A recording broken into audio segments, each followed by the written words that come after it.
Hi, everyone. I'm so glad you're here, and welcome to our regional forum. I'm Ashley Holben, by the way, from Mobility International USA. Hello. Seeing some familiar names and some new folks in the participant window. So whether you're new here or an old pro, we welcome you, and thanks for being part of Joining Hands. We're really excited to have you here. I want to just, again, thank all of you for being here. And since we have a small group, I would love to know, first of all, let us know where you're tuning in from. Maybe let us know what country, perhaps your country and your city, and also let us know what time of day it is for you right now. Is it the morning? Is it the middle of the night? Is it lunchtime? So if you could enter your comments either in the chat. Oh, Sharif is here from Denver, Colorado. I think we have almost all the time zones. Oh, we have Minerva from the Bahamas. Welcome. And now, one thing I'm curious about is, let me know, what's your relationship to Africa and the Middle East? Is it somewhere you've lived, somewhere you visited, somewhere you hope to visit? I'll say... so starting with me? Yes, please, yes. Okay, so my name is Alan Meese. I am a deaf person. I served in the Peace Corps as a volunteer. I live and worked in 3 different countries. The first one, Kenya, Zambia, and Guyana. And I lived in these countries within 4 years, and I did 2 years in Rwanda. So I worked with the Peace Corps over there. Thank you. And I also have a comment in the chat window from Allah, I hope I'm pronouncing that correctly, saying, I work on global exchange programs for participants from the Middle East and North Africa region. Fantastic, that's a great reason to be here. Minerva saying it's somewhere they hope to visit someday. Yes, hopefully not too much longer. Hopefully we'll be able to do some traveling again. Quincy works at Ahmed East in Egypt with public universities and their disability centers. How interesting, as well as scholarships. And then let's see. Serena is another returned Peace Corps volunteer to the Kyrgyz Republic. You're in good company, Serena. And let's see, oh, Nancy works on alumni programming for the Yes Exchange Program alumni from Africa, which is a high school exchange program. So wonderful, I'm glad you're here. And let's see, we also have Itto and Sharif on the call. Itto, can you let us know what is your relationship to this region? Yes, my name is Itto Outini. I am totally blind. I came on the Fulbright scholarship to study master in journalism in Arkansas in the US. So I am a Fulbright alumni, and I joined this today so that I can share my experience as a Fulbright scholar with disabilities. So, yeah. Excellent. And Sharif, if you can unmute yourself. Yeah. My name is Sharif Rashid. I am originally from Nigeria. I came to the US in 2013 for my master's education in special education. And after I finished my education, I got a job in Wisconsin, and I did my, master education in Michigan, and I got a job in Wisconsin. I stayed in Wisconsin for 1.5 years. And after that, I moved to Denver, Colorado as accessibility coordinator, where we provide academic accommodations to students with disabilities. I have physical disability myself. I had polio while I was 2 years old in Nigeria. I have been in Denver for the past 4 years now. Thank you. And thanks to all of our contributors to this discussion to help keep the discussion moving. And just going back to the purpose of this regional forum, we know that people with disabilities want to go on international exchange all around the world. They often have questions about accessibility in certain countries or certain regions, and exchange professionals have these questions also. And so we want this forum to be kind of an informal opportunity for attendees to just get some of those questions answered. So we have invited individuals with disabilities who have gone abroad to this region, whether volunteering like Alan, or studying abroad, or doing internships. And so we've asked them to try to answer some questions about their exchange, including questions about access as it relates to disability. And then we also have some attendees here, as we saw, that include people with disabilities who aspire to study or volunteer abroad, perhaps, as well as exchange and disability service practitioners. And then, of course, we have, people with disabilities who are from the region, whether they live there now or have lived there at some point in their lives, who are excited to share some of their lived experiences in their home countries and these regions to kind of give us an insider perspective.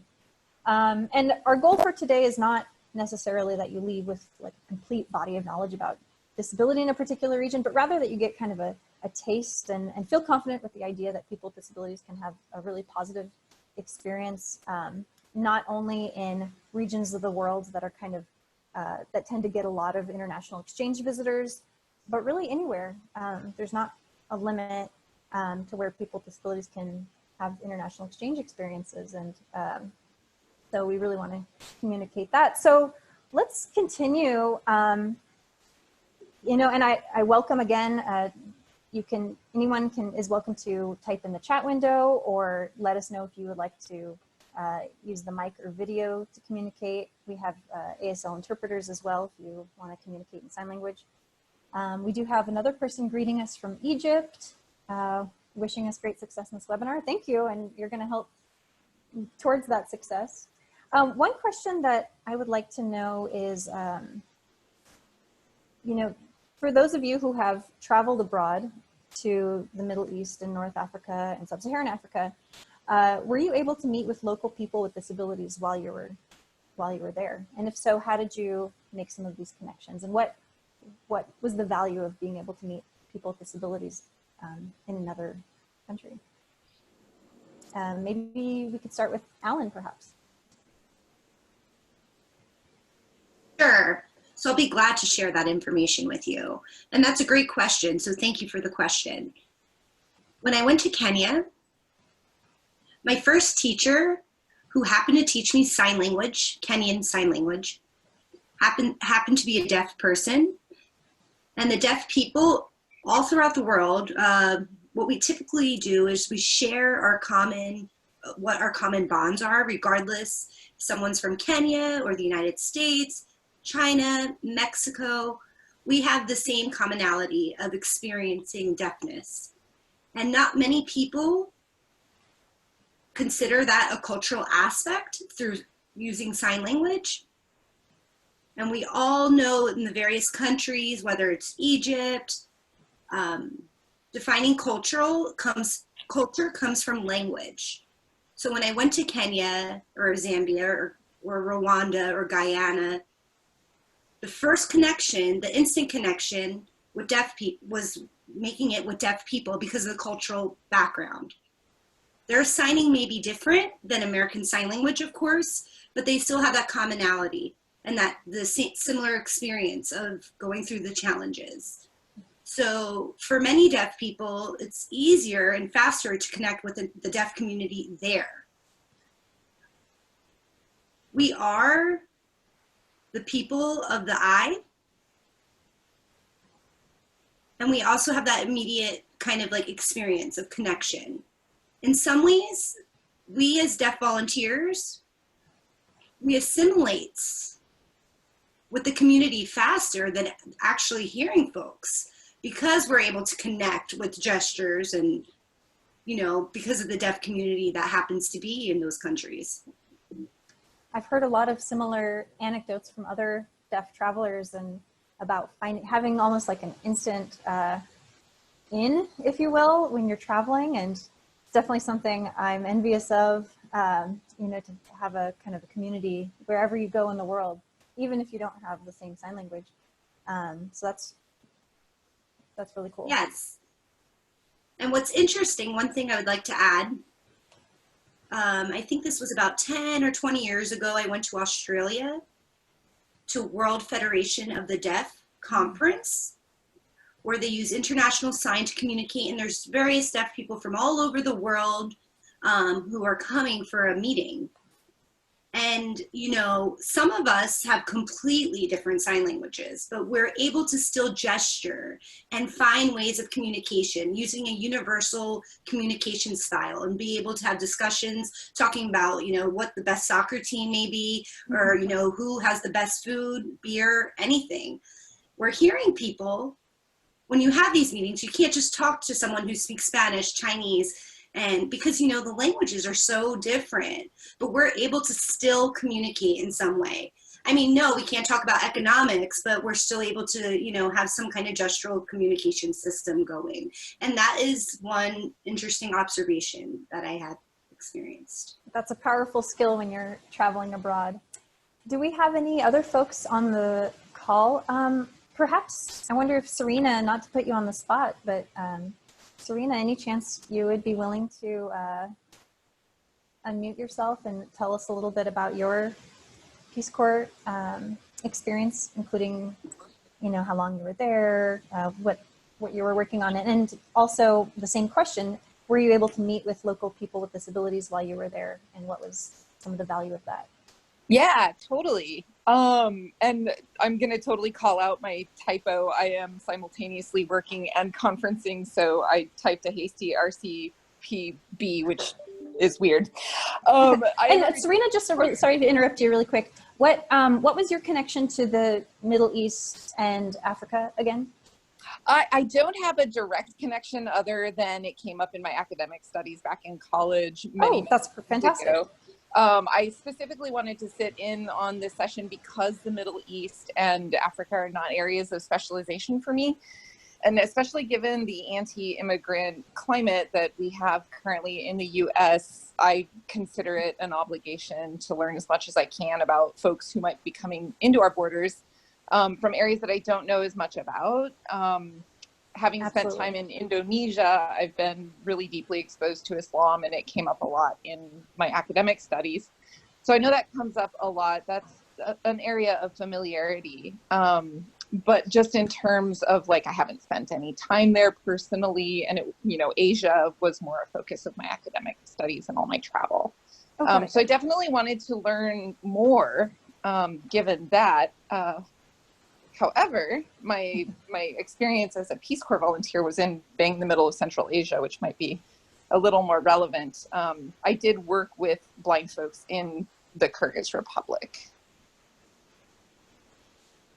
And was that kind of built into your volunteer programming, or was that something that you sought out while you were there? The interesting thing is that it wasn't something that I set out to do with intention. I ended up having to reverse engineer my way into the Peace Corps because I was submitting myself as a more or less a standard applicant, and of course had to jump through a lot of extra hoops as a disabled person. And it seemed to me more and more clear that I was getting stuck in a system that was having a hard time processing me. They were sending my application out to different regional offices, and, you know, they don't have to give a reason why they turn an applicant down. They just say no and they send it back.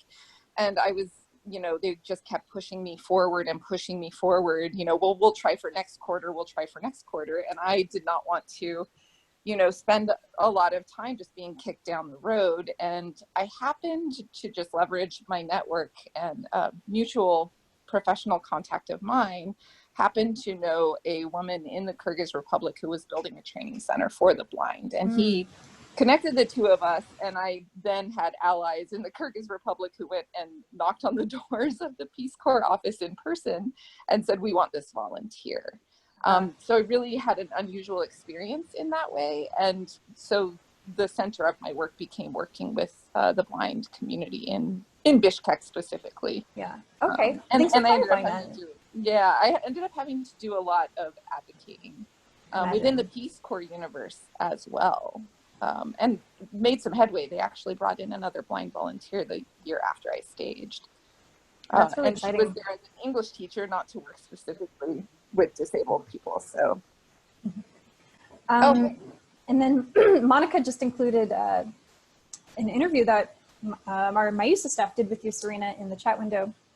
And Monica, can you also include our interview with Alan, the link that we have as well? Yeah, of course. Well, Serena, glad you pushed forward and that you continue to be a champion for international exchange for other blind people, for other people with disabilities, and for non-disabled people too, I imagine. I wanted to ask those on the call who come from the region of Sub-Saharan Africa, North Africa, Middle East, including Sharif, including Itto, as well as others.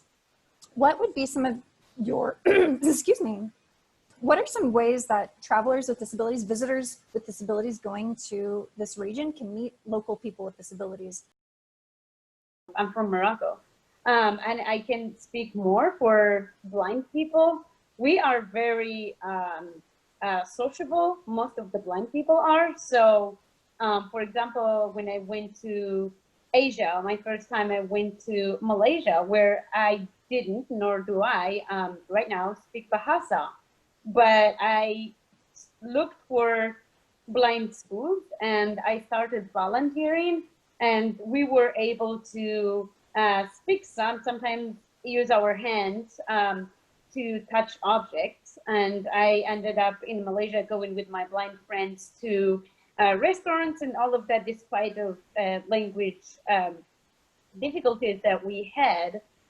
When I came to America on the Fulbright program in 2017, I did the same thing. I looked for the local organizations for the disabled, and also there is a paratransit bus where I met a lot of disabled people with different disability. So basically, for me, it hasn't been hard at all. Like whenever I would go, like at least the second or the third day, I'm already connected to the community. Well, that's quick. Yeah. That's fantastic. Thanks. Thanks for sharing that. And then, Sharif, oh, well, actually, Itto, can we come back really quick? I just wanted to ask you, what about in Morocco or other countries within the region? Were you involved with any disability organizations, or what would your advice be to if there was like an American traveler traveling to Morocco? Yes, in the blind schools in Morocco and almost all the disabled people, we have, especially like after the 10th grade, the high school, most of people speak English, so it would be the same thing. And yes, I was involved with different disabled organizations in Morocco, as well as like just groups, like friend groups, where we met in different states and cities. I mean, province and cities. We don't have states in Morocco. So yeah, so it's, if any American with disability goes to Morocco, I don't think that would be a problem. And there are a lot of ways to communicate, like in public schools, public universities. There's always some persons with disability who can even help make that communication smooth if there is a language barrier, for example. Okay. Oh, that's super helpful. And I think that relates a little bit to, I wonder if Quincy is still on the call, or Nancy, you know, just because they are working in the region, one with Ahmadis in Egypt and one with Yes alumni. Quincy, I see you mentioned that you work with public universities and their disability centers in Egypt. If you're on the call, we'd love to hear more about that, but no pressure. But if you would like to comment on that, you're welcome to unmute yourself now or join via video. Oh, great. Yeah, please take the mic.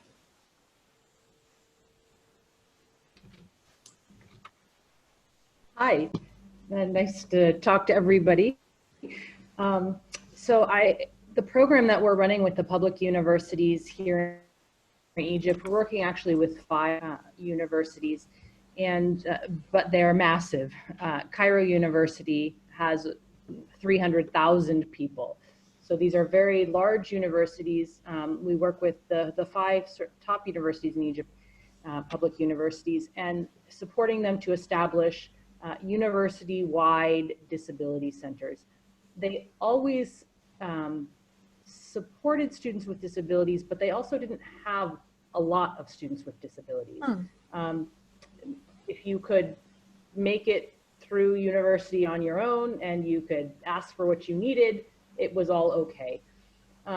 They primarily have students with visual impairment as sort of the largest group, and they have had centers that would convert things into Braille. Oh, okay.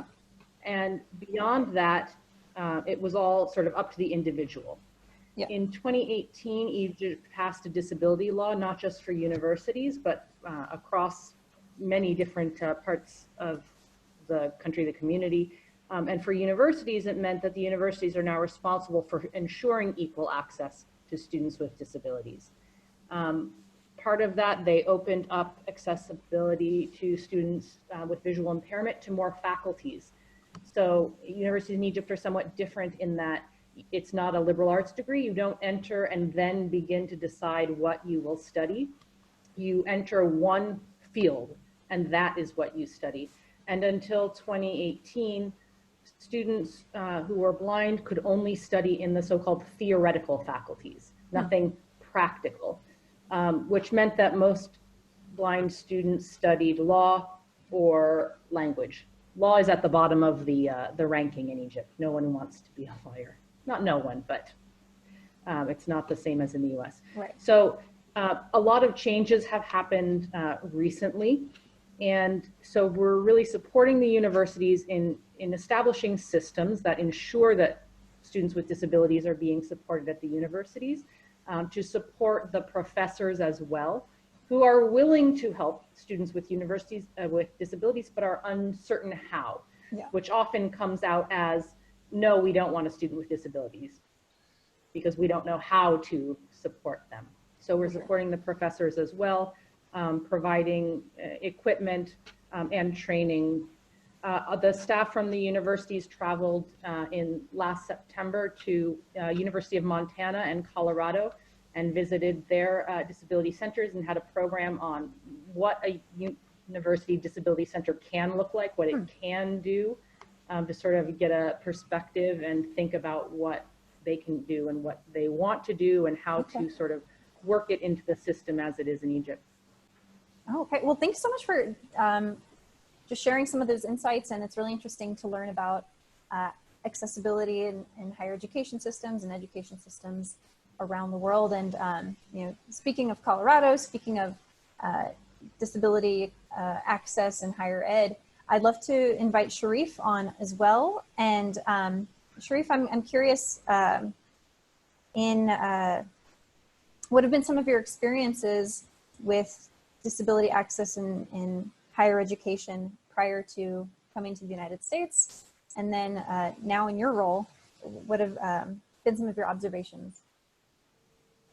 Yeah, I agree with Quincy, what she said, you know, in Nigeria, not that not many people have disability, but people with disabilities are not being seen compared to what we have in US.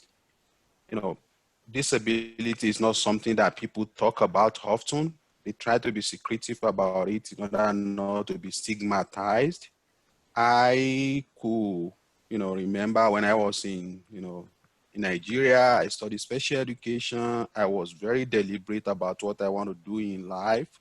And we only had like 4 universities that have special education, which they educate at a university level. They have like colleges with a special education program, but they don't have a centralized disability office whereby they provide accommodations to students.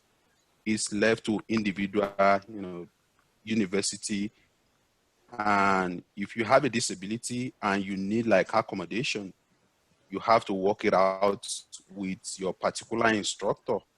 Okay. I know we have like blind students in my university. Then we had, students who are deaf. There are a lot of people who use sign languages, and there are brailles for people who are blind. Other than that, if you have like physical disability, like you have like mobility issues, it could be difficult getting around. But people are very, they are very nice. They are willing to help. If you let them know that, you need help, they will offer you help. They are very supportive when it comes to that. But we don't have like a centralized laws that govern how to provide accommodations to students with disabilities.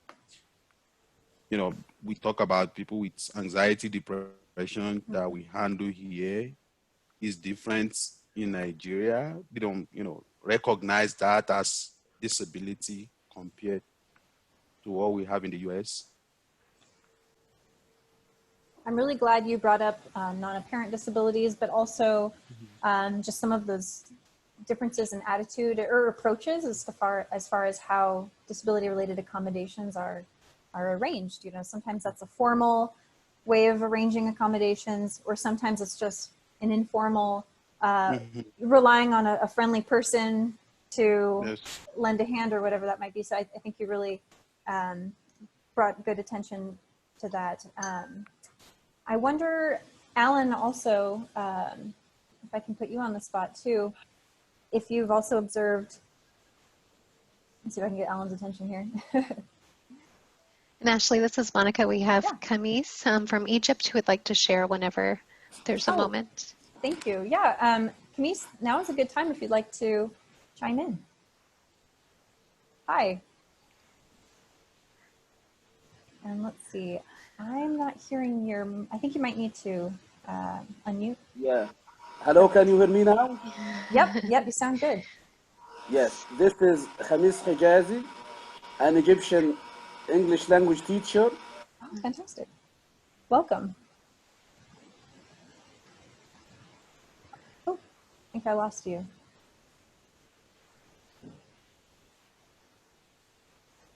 Let's see, I think you might be frozen. Is he frozen for you as well, Monica?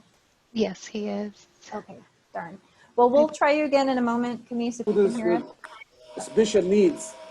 We used to make special schools for those students, but nowadays we started to merge them with the normal students and to let people be aware of they have the same rights. No one can despise them or look down to them. They are citizens. We look up to them, we respect them, and merge them with us if they have minor disability.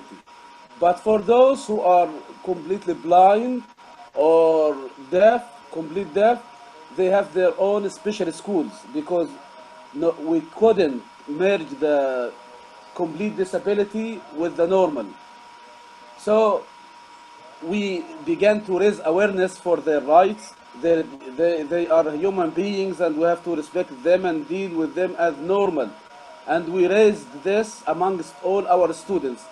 We train teachers, supervisors, even their colleagues, their schoolmates, to respect them and accept them with them in the school. At the beginning, there were complete quarrel amongst those students, the students with minor disability and the normal students, but we managed to overcome this, and they are welcomed at our schools, and all people and the students respect their classmates, and they deal kindly with them and help them and play with them, and they felt as if they're in the same place, one family. This is for education, Egyptian schools and Ministry of Education. We started this initiative to merge the students with minor disabilities in normal schools. Great. Okay, But well. Yes, sorry.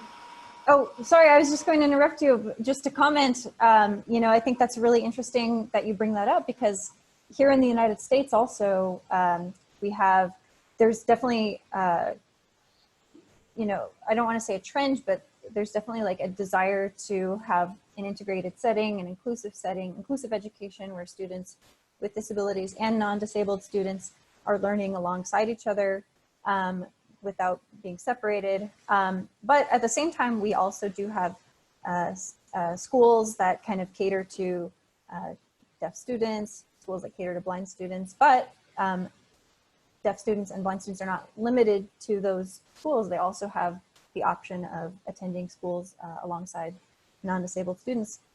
So I really appreciate your, you know, letting us know that's happening in Egypt as well, and hopefully more countries around the world too. And Nancy, I do see your comment. I can unmute you if you like. Let's see here. I think Nancy's unmuted. Yep. Oh, great. Yeah, please feel free to take the floor, Nancy. And we do have just a few minutes, so if you could just keep your comment brief if possible. Thanks. Sorry, sure. Sorry, I couldn't unmute before, but just going back to you were asking about connections and specifically working at AFS. So we work with AFS partners in each country in Africa. And so our partners there have, you know, through recruitment, have connections with schools for disabilities, and they often get referrals from the U.S. Embassy or occasionally from the Ministry of Education. We also work closely with to kind of forge those connections for, and our alumni, of course, you know, now that they're back home, are keep up those connections and pulling in more alumni as well. Absolutely, and we've, you know, especially because the 30th anniversary of the ADA was just a couple weeks ago. We were really treated and privileged to see all these wonderful messages of exchange alumni with disabilities who participated in the YES program from all over the world. Many of them who share their messages in sign language,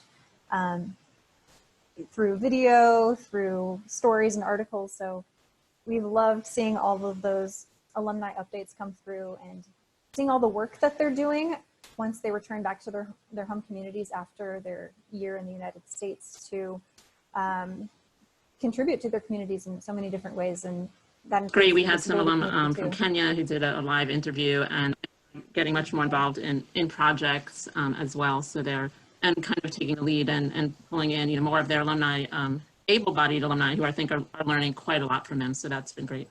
Yeah. Let's see, as we, you know, I apologize for, we have such a short session, but again, we're just trying to learn as much as possible about, you know, different regions of the world. What are some of the resources? What have been some people's experiences? So as maybe we can just close on this question, and I'd open it up to, you know, whether Alan, Itto, Sharif, or others on this call. What is one lesson that you learned related to accessibility or disability when you have traveled to the Middle East or Africa? I can go. And who is this? Itto. This is Itto. Hi. Yes. Go ahead. Yeah. So I think the most important thing to any disabled person or family with a disabled person is not be afraid. Just take it and go. That's when I came to America, totally blind with my cane alone. I didn't know anyone. When I landed in Arkansas, I didn't even know if there was someone to pick me at the airport. But I was not afraid, and it's been a wonderful learning experience. And for that, I am more than happy to, if you guys or anyone who wants to go on study abroad program, I'll be more than happy to answer any question. They can contact me personally. I've also started a YouTube channel where I talk specifically about Fulbright and how to apply, and I will be also having the people who participated in the YES program and other programs. So I just wish good luck to everyone who wants to go, and it's a wonderful journey. Yeah, and I'm including the link to your YouTube channel, Itto, in the chat. It's the episode where you're talking about how to apply for a Fulbright program. Yeah, okay. Yeah, thank you. And then Alan or Sharif, any final thoughts? And others are welcome to include theirs in the chat window. Go ahead, Alan. Alan?